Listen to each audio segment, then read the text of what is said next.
चीजें अमेरिका से आएंगी उस पर 0 ड्यूटी होगी या बहुत कम ड्यूटी होगी। जो ट्रम्प ने कहा है कि 18% लगाएंगे, उसके बावजूद हिंदुस्तान के लिए बहुत फायदेमंद है। ट्रम्प जो बोल रहे हैं हमारे पीएम ने उसको एक्नॉलेज नहीं किया है। हिंदुस्तान किसी भी हालत में अपनी स्ट्रेटेजिक इकोनॉमी को कॉम्प्रोमाइज नहीं करेगा। इंडिया अड़ा हुआ था कि हम फार्मा और एग्रीकल्चर को इंडिया में नहीं आने देंगे। ऑपोजिशन है, वो हमेशा ही हर डील का फायदा उठाना चाहती है। नमस्कार दोस्तों, आप देख रहे हैं आई ऑफ ट्रूथ और मैं हूं आपके साथ अनु जैन रोहतगी। हाल ही में अमेरिका के साथ जो ट्रेड डील हुई है उसको लेकर बहुत ज्यादा चर्चाएं हो रही है, सस्पेंस भी है, लोग को समझ में नहीं आ रहा कि एग्जैक्टली ये डील क्या है, क्योंकि कहा यही जा रहा है कि अमेरिका ने जो 50% टैरिफ लगाया था अब वो घटा करके 18% कर दिया गया है। बावजूद इसके कई तरह के क्वेश्चंस उठ रहे हैं कि ये डील अच्छी नहीं है, क्योंकि यहाँ पे फार्मा सेक्टर को कहा जा रहा है कि इंक्लूड किया जा रहा है, एग्रीकल्चर सेक्टर को इंक्लूड किया जा रहा है, और इसके साथ साथ जो चीजें अमेरिका से आएंगी उस पर 0 ड्यूटी होगी या बहुत कम ड्यूटी होगी। तो कैसे ये डील अच्छी है, और इन तमाम बातों पर चर्चा करने के लिए हमारे साथ एक बार फिर है फॉर्मर मेजर जनरल पीके सहगल सर। तो सर, जैसा मेरा क्वेश्चन यही है कि ये सब बातें हो रही है कि जो इंपोर्ट होगा उस पर 0 ड्यूटी होगी, हम जो भेजेंगे 18% होगा, एग्रीकल्चर सेक्टर कह रहे हैं इंक्लूड होगा, फार्मा इंक्लूड होगा। तो किस तरह से आप मानते हैं कि डील अच्छी है, जो सरकार कह रही है और जो हमारे अधिकारी हैं वो कह रहे हैं? देखो, ज़्यादा डील का ताल्लुक है, हिंदुस्तान के लिए डील बड़ी फायदेमंद है। अगर आप देखो, पिछले 10 महीने से हिंदुस्तान को बहुत नुकसान हुआ था। स्टॉक मार्केट जो है एक किस्म से स्टेबल थी जी। रुपी जो था डॉलर के वजह से गिरता जा रहा था। फॉरेन डायरेक्ट इन्वेस्टर्स थे, वो इक्विटी में से अपना पैसा निकालते जा रहे थे बहुत बड़े पैमाने पर, जिससे बहुत ज़बरदस्त प्रेशर था हमारे रुपी के ऊपर। साथ पे हमारा जो एक्सपोर्ट था अमेरिका को वो ऑलमोस्ट काफ़ी कम हो गया था। बड़े पैमाने पे हमारे जो टेक्सटाइल वाले थे और जो फिशरीज थी, खास करके जो सार्डीन्स बेचते हैं, उनको काफ़ी नुकसान था। ऐसे में अभी जो ट्रम्प ने कहा है कि 18% लगाएंगे, उसके बावजूद हिंदुस्तान के लिए बहुत फायदेमंद है। फ़ायदे 5-6 तरीके के हुए हैं। 5-6 तरीके के फायदे यहाँ सर बता रहे हैं और ध्यान से सुनने की जरूरत है ये फायदे। जी सर। सबसे पहले हमारे स्टॉक मार्केट में उछाल हुए थे तकरीबन 2000, वो लोगों ने देखा है। दूसरा, हमारा जो रुपी वर्सेस डॉलर उसमें स्ट्रेंथन हो गया तकरीबन 124 पैसे का। तीसरा, बड़े पैमाने पर पाकिस्तान, बांग्लादेश, वियतनाम, इंडोनेशिया जो हमारे कंपेटिटर्स थे उनको झटका लगा है, क्योंकि आज ट्रम्प जो है पूरी दुनिया में उछल पुछल मचाया टैरिफ की वजह से लेके। अभी जो हमारे कंपेटिटर्स थे उनको सबको हमारे से ज़्यादा टैरिफ है। अब चाइना को देखो तो 37% है, पाकिस्तान के लिए 19% है, बांग्लादेश के लिए 19% है, इंडोनेशिया और वियतनाम के ऊपर 20% है। यही हमारे साथ बहुत बड़े पैमाने पर थर्ड वर्ल्ड से या ग्लोबल साउथ से कंपेटिटर थे। जहाँ तक ब्राज़ील का ताल्लुक है, ब्राज़ील के ऊपर फिर भी 50% है। सो कंपैरेटिव टैरिफ जो हमारे ऊपर काफ़ी कम है। साथ ही साथ जो ट्रम्प ने कहा है अपने सोशल के ऊपर, उन्होंने साफ तौर पे कहा है कि मोदी ने हमसे 4-5 चीज़ें एक्सेप्ट की हैं। सबसे पहले उसने कहा है कि प्राइम मिनिस्टर मोदी ने एक्सेप्ट किया कि वो रशिया से ऑयल नहीं खरीदेंगे जी। दूसरा, उन्होंने ये भी कहा है कि वो अमेरिका से $500 बिलियन का नए सामान खरीदेंगे। तीसरा, उन्होंने कहा है कि उनसे जो सामान खरीदा जाएगा उसमें टेक्नोलॉजी है, एयरक्राफ्ट है, और साथ में कहा है एग्रीकल्चर प्रोडक्ट्स भी जी। और चौथा, उन्होंने कहा है कि जहाँ तक हिंदुस्तान का ताल्लुक है, हिंदुस्तान अमेरिका के ऊपर टैरिफ या नॉन टैरिफ 0% लगाएगा।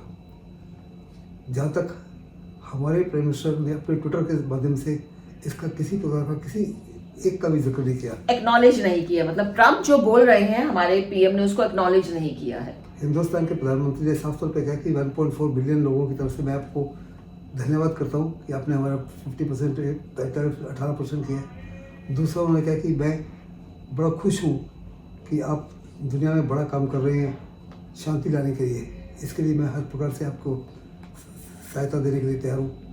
लेकिन किसी भी इशू का जिसने ट्रम्प ने वर्णन किया उसका इशू नहीं। सर, यहाँ पे एक क्वेश्चन जरूर उठता है कि ये क्या पर्पसली किया गया है कि डील एग्जैक्टली में कुछ और हुई है, लेकिन जो प्रेजेंट की जा रही है अमेरिका की तरफ से वो कुछ और है, जिसको मोदी जी ने एक्नॉलेज किया ही नहीं। देखो, जहाँ तक हिंदुस्तान का ताल्लुक है, हिंदुस्तान किसी भी हालत में अपनी स्ट्रेटेजिक इकोनॉमी को कॉम्प्रोमाइज नहीं करेगा। अपनी इकोनॉमिक इंडिपेंडेंस को या हमारी एनर्जी सिक्योरिटी को कॉम्प्रोमाइज नहीं करेगा। हिंदुस्तान ने एक बार नहीं अनेकों बार कहा है कि जो हिंदुस्तान के हित में है, जो हमारे फ़ायदे में है, हम उसी से तेल खरीदेंगे। और अगर रशिया से तेल सस्ता दाम पे मिल रहा है तो हिंदुस्तान जो है खरीदता रहेगा। हमारी फॉरेन पॉलिसी जो है वो मेक इन अमेरिका नहीं होगी, वो मेक इन इंडिया होगी। जी दूसरा, हिंदुस्तान ने साफ तौर पे कहा है और पीयूष गोयल ने राज्यसभा और लोकसभा में भी दोहराया बार बार कि हिंदुस्तान ने किसी प्रकार से कॉम्प्रोमाइज़ नहीं किया, जहाँ तक फार्मर्स का इंटरेस्ट है, फिशरमैन का इंटरेस्ट है या डेयरी फार्मर्स का इंटरेस्ट है। अमेरिका ज़रूर कह रहा है, ट्रंप जो है उसकी क्रेडिबिलिटी ऑलमोस्ट नील के बराबर है। अगर देखो, ट्रंप ने कम से कम 100 बार कहा है जी अनेकों फोरम पे कि हिंदुस्तान और पाकिस्तान जो दोनों न्यूक्लियर नेशंस हैं उनके बीच में जब लड़ाई हुई ऑपरेशन सिंदूर तो सीज़फायर उसने कराया, जबकि हिंदुस्तान ने साफ तौर पे कहा है कि इस माफी कुछ नहीं हुआ। पाकिस्तान ने डीजीएम ने हमसे बेग किया और हमने उसको एक्सेप्ट किया। जी सर, यहाँ पे मेरे को एक क्वेश्चन और आ रहा है कि जो मोदी जी की जिस तरह से साइलेंस है और आपने जिस तरह से बोला कि उन्होंने किसी भी एक जो ट्रंप ने बोला उसका किसी भी एक प्रश्न का सीधा जवाब नहीं दिया, कुछ और बातों को उन्होंने एक्नॉलेज किया। यहाँ पे ये भी बात आ रही है, जो चर्चा हो रही है कि अगर फार्मा और एग्रीकल्चर को इंडिया को मानना ही पड़ती अमेरिका की बात, तो लड़ाई तो होती ही नहीं। वो जो चला आ रहा था वो चला आ रहा था, जो असली मुद्दा था वो यही था जिसपे इंडिया अड़ा हुआ था कि हम फार्मा और एग्रीकल्चर को इंडिया में नहीं आने देंगे। तो यहाँ पे आपको क्या लगता है कि जो इस तरह का भ्रम फैलाया जा रहा है मार्केट में, क्या लोगों की समझ में ये आती है ये बात? देखो, हिंदुस्तान की एक बदकिस्मत है कि हमारी जो अपोजिशन है वो हमेशा ही हर डील का फायदा उठाना चाहती है। अपोजिशन के समय किसी प्रकार का कोई डील नहीं हुआ। जब से प्रधानमंत्री मोदी आए 9 देशों के साथ में हमारे FTA साइन हुआ है और 20 देशों के साथ बातचीत और हो रही है। इस माफी का यूरोपियन यूनियन ने जिस माफी का हमारे साथ बदलाव डील साइन की, उससे अमेरिका घबरा गया और अमेरिका को साफ तौर पर नजर आना शुरू हुआ कि हिंदुस्तान जो दुनिया का सबसे बड़ा बाजार है, सबसे बड़ी डेमोक्रेसी शक्ति है, वो आहिस्ते आहिस्ते अलग हो रही है। फिर आप देखो, हिंदुस्तान और चाइना जो है कुछ हद तक नज़दीक आ रही है, वो भी अमेरिका को चुभ रहा था। रशिया की बड़ी कोशिश है कि RIC जो है रिक है, रशिया इंडिया चाइना, इसको उछाला जाए और अमेरिका इससे चिंतित था। अमेरिका के अंदर ही बहुत बड़े पैमाने पर ट्रंप से कहा जा रहा था कि जो उन्होंने हिंदुस्तान के साथ कार्रवाई की है वो दुरुस्त नहीं है, इसमें ज़्यादा सफर जो है अमेरिकन की कंज्यूमर है, ना कि हिंदुस्तान का। हिंदुस्तान की इकोनॉमी उसके बावजूद भी बढ़ती ही है, हिंदुस्तान का एक्सपोर्ट फिर भी बढ़ता रहे, लेकिन हम डाइवर्सिफाई करना शुरू कर दिया। और एक ये चुप्पी है, is be used as a tool. और मैं तो कहूँगा ये it is indicative of India maturity. 10 महीने तक हिंदुस्तान ने चुप्पी ठानी रही। और अगर इस समय साफ तौर पे अगर हिंदुस्तान कहे या हमारे प्रधानमंत्री कहें या हमारे एक्सटर्नल अफेयर्स मिनिस्टर कहें या पीयूष गोयल कहें कि ट्रंप जो बोल रहे हैं गलत बोल रहे हैं, तो कोई फायदा नहीं होगा इसका। तो ट्रंप जो है डील को रद्द कर देंगे। जी। अगर आप देखो कि उन्होंने साउथ कोरिया को 50% से 15% किया और फिर उसके बाद में उसकी दोबारा 25% कर दिया, ये कहकर कि उनके पार्लियामेंट ने 7 दिन हो गए डील को अभी तक एक्सेप्ट नहीं किया। वो हिंदुस्तान के साथ भी ऐसे कर सकते हैं। आज अगर आप देखो, हमारे कॉमर्स मिनिस्टर ने साफ तौर पे कहा है कि जो डील जो है, जिसको फाइन प्रिंट है, ये कम से कम मिड मार्च से पहले नहीं होने वाला।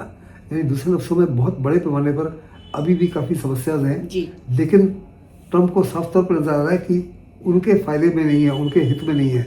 खास करके ये निगाह में रखते हो कि नवंबर में मिड टर्म इलेक्शन है और वो ट्रंप के लिए भारी पड़ सकता है। यहाँ पे एक बात और आ रही, जैसे मोदी जी बहुत बड़े डिप्लोमेट है और आपने कहा कि 10 महीने तक साइलेंस रखा और सब मान रहे हैं कि साइलेंस रख के उन्होंने ये जंग जीत लिया। आपको लगता है कि ट्रंप भी बहुत बड़े डिप्लोमेट है अपनी देश में अपनी क्रेडिबिलिटी के लिए, और जैसा कि आपने बताया कि नवंबर में इलेक्शन भी होने वाले हैं, वहां पर वो दिखा रहे हैं कि इंडिया पे हमने पूरा प्रेशर बना लिया है, वहां पे वो इस तरह का प्रोपोगेंडा हो रहा है, प्रचार हो रहा है कि फार्मा सेक्टर भी आ गया है, एग्रीकल्चर भी हम करेंगे, हमने जो हम वहां से भेजेंगे इंडिया उसमें 0 ड्यूटी होगी, इस तरह की बातें वो कर रहे हैं। दूसरी तरफ चाइना को इंडिया से थोड़ा दूर, जैसे आप कह रहे हैं पास आ रहा है, वो दूर करने के लिए भी उन्होंने इंडिया पे करा।